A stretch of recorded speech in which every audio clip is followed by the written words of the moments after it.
Hello friends, Assalamu alaikum. Welcome back to my YouTube channel. ഇന്നൊരു lunch വ്ളോഗുമായിട്ടാണ് വന്നിരിക്കുന്നത്. Friday സ്പെഷ്യലായിട്ട് നമ്മൾ തയ്യാറാക്കിയിട്ടുള്ള ഒരു ചിക്കൻ ഫ്രൈഡ് റൈസിൻ്റെ റെസിപ്പിയാണ് ഇന്നത്തെ വ്ളോഗിൽ ഉൾപ്പെടുത്തിയിരിക്കുന്നത്. നാടൻ ചിക്കൻ വെച്ചിട്ടാണ് നമ്മൾ ഈ ഫ്രൈഡ് റൈസ് തയ്യാറാക്കിയിരിക്കുന്നത്. അപ്പോൾ വീഡിയോ എല്ലാവരും ഫുള്ളായിട്ടൊന്ന് കണ്ടു നോക്കുക. ഇഷ്ടമായാൽ കൂട്ടുകാർക്കും ഫാമിലിക്കും ഒന്ന് ഷെയർ ചെയ്ത് കൊടുക്കുക. ചാനൽ ആദ്യമായിട്ട് കാണുന്നവരാണെങ്കിൽ ഒന്ന് സബ്സ്ക്രൈബ് ചെയ്യുക. അപ്പോൾ നമുക്കിതിൻ്റെ പ്രിപ്പറേഷൻ എങ്ങനെയാണെന്ന് നോക്കാം. ആദ്യമായിട്ട് ചിക്കൻ ഒന്ന് വേവിച്ചെടുക്കണം. അതിന് വേണ്ടിയിട്ട് 1 കിലോ ചിക്കനാണ് എടുത്തിരിക്കുന്നത്. ഇതിലോട്ട് 1 ടേബിൾ സ്പൂൺ കാശ്മീരി ചില്ലി പൗഡറും 1/4 ടീസ്പൂണ് മഞ്ഞൾപ്പൊടിയും ആവശ്യത്തിന് ഉപ്പും ചേർത്തിട്ട് നന്നായിട്ടൊന്ന് മിക്സ് ചെയ്ത് കൊടുത്തതിന് ശേഷം 1/4 കപ്പ് വെള്ളം കൂടി ചേർത്തിട്ട് ഇതൊന്ന് വേവിക്കാൻ വെക്കാം. അതിനുശേഷം ഫ്രൈ ചെയ്തിട്ടാണ് നമ്മൾ ഫ്രൈഡ് റൈസ് തയ്യാറാക്കിയെടുക്കുന്നത്. നാടൻ ചിക്കൻ ആയതുകൊണ്ടാണ് ആദ്യമേ നമ്മളൊന്ന് വേവിച്ചെടുക്കുന്നത്. കുറച്ച് വേവ് കൂടുതലായിരിക്കും. അപ്പോൾ നമുക്കിത് അടുപ്പിലോട്ട് മാറ്റിയിട്ട് ഒന്ന് വേവിച്ചെടുക്കണം.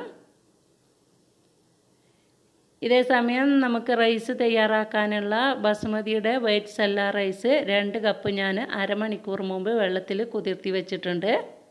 കണ്ടോ, നന്നായിട്ട് കുതിർന്ന് വന്നിട്ടുണ്ട്. ഇനി നമുക്ക് വേവിച്ചെടുത്ത ചിക്കൻ ഒന്ന് ഫ്രൈ ചെയ്യാനിടാം.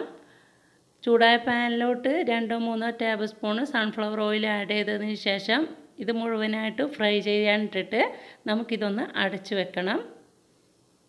അപ്പോഴേക്കും റൈസ് ഒന്ന് വേവിച്ചെടുക്കണം. റൈസ് നമ്മൾ വെള്ളത്തിലിട്ടിട്ട് കൂടുതൽ വെള്ളത്തിൽ ഇട്ടിട്ട് ഊറ്റിയെടുക്കുകയാണ് ചെയ്യുന്നത്. വെള്ളം തിളക്കാനാവുമ്പോൾ ഇതിലോട്ട് ആവശ്യത്തിനുള്ള ഉപ്പും 1 ടേബിൾ സ്പൂണ് ഓയിലും കൂടി ചേർത്തിട്ട് നമ്മൾ കഴുകി വെച്ചിരിക്കുന്ന റൈസ് ഇതിലിട്ടിട്ട് ഒരു 90% വരെ വേവിച്ചെടുക്കണം. ഫുള്ളായിട്ട് വേവിച്ചെടുക്കരുത്, കാരണം നമ്മൾ വെജിറ്റബിൾസിലിട്ടിട്ട് ഒന്നുകൂടി വേവിക്കാനുള്ളതാണ്.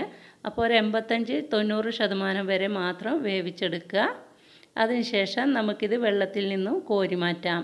ചൂടോടുകൂടി തന്നെ വെള്ളത്തിൽ നിന്ന് കോരി മാറ്റുക.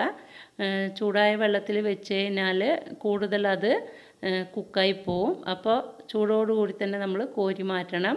അതിനുശേഷം ഫാനിൻ്റെ ചോട്ടിൽ വെച്ചിട്ട് നന്നായിട്ടൊന്ന് തണുത്തതിന് ശേഷം ഒരു അരമണിക്കൂറെങ്കിലും നമ്മൾ ഫ്രിഡ്ജിലോട്ട് വെക്കണം.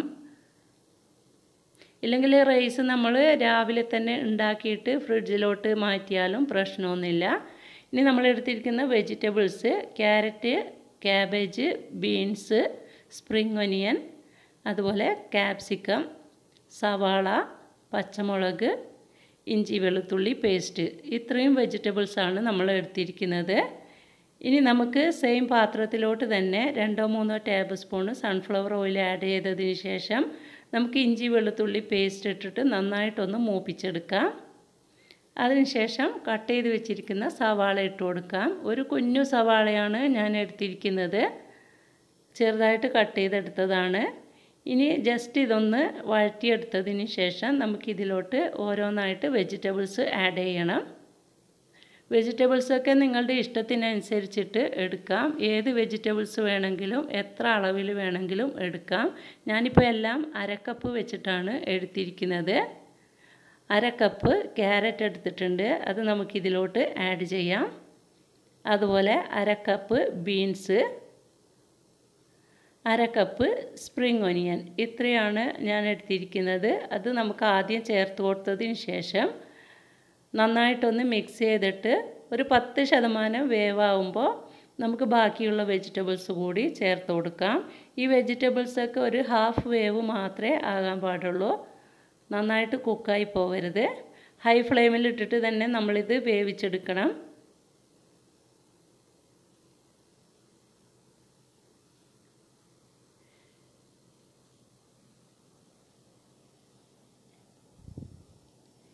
ഇനി നമുക്കിതിലോട്ട് ക്യാബേജ് ഇട്ട് കൊടുക്കാം. ക്യാബേജും 1/2 കപ്പാണ് ഞാൻ എടുത്തിരിക്കുന്നത്, ചെറുതായിട്ട് കട്ട് ചെയ്തെടുത്തതാണ്.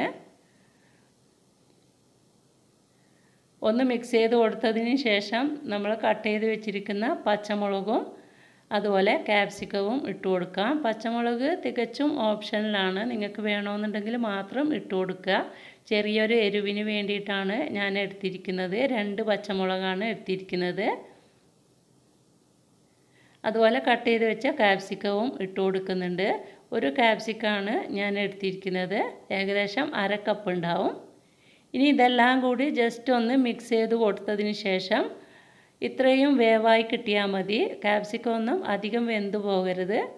ഇനി നമുക്ക് ഇതിലോട്ട് 2 ടേബിൾ സ്പൂൺ വരെ സോയാ സോസ് ആഡ് ചെയ്യാം. ഞാനിപ്പോൾ 1 കിലോ റൈസിനാണ് ഫ്രൈഡ് റൈസ് തയ്യാറാക്കിയെടുക്കുന്നത്. അതുകൊണ്ട് തന്നെ 2 ടേബിൾ സ്പൂൺ ആഡ് ചെയ്യുന്നുണ്ട്. അത് നിങ്ങൾ എടുക്കുന്ന റൈസിനനുസരിച്ചിട്ട് ആഡ് ചെയ്യാം. ഇതിലോട്ട് 1 ടേബിൾ സ്പൂണ് ചില്ലി സോസ് കൂടി ചേർക്കുന്നുണ്ട്. ഗ്രീൻ ചില്ലി സോസാണ്. ഇനി ഇതെല്ലാം കൂടി നന്നായിട്ടൊന്ന് മിക്സ് ചെയ്ത് കൊടുത്തതിന് ശേഷം നമ്മൾ ഫ്രൈ ചെയ്ത് വെച്ച ചിക്കൻ കൂടി ഇതിലോട്ട് ഇട്ടിട്ട് ഒന്ന് യോജിപ്പിച്ചെടുക്കാം. ചിക്കൻ സാധാരണയായിട്ട് നമ്മൾ ഫ്രൈഡ് റൈസിന് ബോൺലെസ് ചിക്കനാണ് എടുക്കുന്നത്. ചെറുതായിട്ട് കട്ട് ചെയ്തെടുക്കുകയാണ് ചെയ്യാറുള്ളത്. പക്ഷേ നാടൻ ചിക്കൻ ആയതുകൊണ്ട് അതിന് ബോൺലെസ് ചിക്കൻ അധികം കാണില്ല. അതുകൊണ്ടാണ് ഞാൻ ബോണോട് കൂടിയിട്ടുള്ള ചിക്കൻ തന്നെ എടുത്തിരിക്കുന്നത്. അതൊക്കെ നിങ്ങളുടെ ഇഷ്ടത്തിനനുസരിച്ചിട്ട് എടുക്കാം. ഏതായാലും പ്രശ്നമൊന്നുമില്ല. ഇനി നമ്മൾ ഫ്രിഡ്ജിൽ വെച്ച റൈസ് ഇതിൻ്റെ മുകളിലായിട്ട് ഇട്ട് കൊടുത്തിട്ട് നന്നായിട്ടൊന്ന് യോജിപ്പിച്ച് കൊടുക്കാം. കണ്ടോ, റൈസ് ഒട്ടും തന്നെ ഒട്ടിപ്പിടിച്ചിട്ടില്ല. ഇതുപോലെ വേറെ വേറെ ആയിട്ട് കിട്ടാൻ വേണ്ടിയിട്ടാണ് നമ്മളിത് ഫ്രിഡ്ജിലോട്ട് മാറ്റിയിട്ട് ഒന്ന് തണുപ്പിച്ചെടുക്കുന്നത്. മുഴുവൻ റൈസും ഇതിലിട്ട് കൊടുത്തതിന് ശേഷം പൊടിയാതെ സാവധാനത്തിൽ നന്നായിട്ടൊന്ന് മിക്സ് ചെയ്ത് കൊടുക്കാം.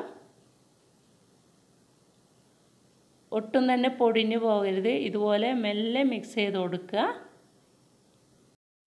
അതിനുശേഷം നമുക്കിതിലോട്ട് 1 ടേബിൾ സ്പൂണ് പെപ്പർ പൗഡർ കൂടി ആഡ് ചെയ്യണം. നമ്മൾ എരിവിന് വേണ്ടിയിട്ട് ഇതിലോട്ട് ചില്ലി പൗഡറോ അതുപോലെ പച്ചമുളകോ ഒന്നും തന്നെ ചേർത്തിട്ടില്ല. ഇനി നന്നായിട്ടൊന്ന് യോജിപ്പിച്ച് കൊടുക്കാം. പെപ്പർ പൗഡർ ചേർക്കുമ്പോൾ നിങ്ങളുടെ എരിവിനനുസരിച്ചിട്ട് ചേർത്ത് കൊടുക്കാം. വെയിറ്റ് പെപ്പർ പൗഡർ ഉണ്ടെങ്കിൽ അത് ചേർത്ത് കൊടുത്താലും മതിയാവും. നന്നായിട്ടൊന്ന് യോജിപ്പിച്ച് കൊടുത്തതിന് ശേഷം ഇതേ ടൈമിൽ തന്നെ നമുക്കിതിലോട്ട് 1 ലെമണിൻ്റെ ജ്യൂസ് കൂടി ഒഴിച്ചു കൊടുക്കണം. ഞാനത് വിട്ടുപോയതാണ്. ഞാൻ യോജിപ്പിച്ച് കഴിഞ്ഞതിന് ശേഷമാണ് അത് ഓർത്തത്. അപ്പോൾ നന്നായിട്ടൊന്ന് യോജിപ്പിച്ചതിന് ശേഷം ഞാൻ ലെമൺ ജ്യൂസ് കൂടി ഒഴിച്ചു കൊടുത്തിട്ട് ഒന്നുകൂടി ഒന്ന് മിക്സ് ചെയ്ത് കൊടുത്തിട്ട് അവസാനമായിട്ട് മുകളിൽ അല്പം മല്ലിയില കൂടി ഇട്ടിട്ട് നമുക്കിതൊന്ന് അടച്ചു വെക്കാം. ഇനി നമുക്കിതിലോട്ടൊരു സൈഡ് ഡിഷായിട്ടൊരു ടൊമാറ്റോ ചട്നി തയ്യാറാക്കിയെടുക്കണം. നമ്മൾ മന്തിയുടെയും കബ്സയുടെയൊക്കെ കൂടെ സൈഡ് ഡിഷായിട്ട് ഉപയോഗിക്കുന്ന സലാറ്റ ഹറയാണ് ഇന്ന് ഞാൻ തയ്യാറാക്കിയിരിക്കുന്നത്. വളരെ ടേസ്റ്റി ആയിട്ടുള്ളൊരു ടൊമാറ്റോ ചട്നിയാണ് സലാറ്റ ഹറ. ഇതിൻ്റെ വീഡിയോ ഞാൻ ഇതിനു മുമ്പ് അപ്ലോഡ് ചെയ്തിട്ടുണ്ടായിരുന്നു. ആവശ്യമുള്ളവർക്ക് ലിങ്ക് ഞാൻ താഴെ കൊടുക്കാം. ഒന്ന് പോയിട്ട് കണ്ടു നോക്കുക. അപ്പോൾ ചൂടോടുകൂടി തന്നെ ഞാൻ ഫ്രൈഡ് റൈസ് വേറൊരു പാത്രത്തിലോട്ട് സെർവ് ചെയ്തിട്ടുണ്ട്. അതിൻ്റെ കൂടെ ടൊമാറ്റോ ചട്നിയും അല്പം ടൊമാറ്റോ സോസ് കൂടി ഞാൻ സെർവ് ചെയ്തിട്ടുണ്ട്. കണ്ടല്ലോ, കാണാൻ തന്നെ നല്ലൊരു ഭംഗിയുണ്ട്. അതുപോലെ വെരി ടേസ്റ്റി ആയിരുന്നു. നാടൻ ചിക്കൻ ആയതുകൊണ്ട് തന്നെ നല്ല ടേസ്റ്റി ആയിരുന്നു ഫ്രൈഡ് റൈസ്. അപ്പോൾ വീഡിയോ എല്ലാവർക്കും തീർച്ചയായിട്ടും ഇഷ്ടപ്പെട്ടിട്ടുണ്ടാകുമെന്ന് വിചാരിക്കുന്നു. ഇഷ്ടമായിട്ടുണ്ടെങ്കിൽ നിങ്ങളുടെ അഭിപ്രായം അറിയിക്കണം. അതുപോലെ വീഡിയോ ലൈക്ക് ചെയ്യണം.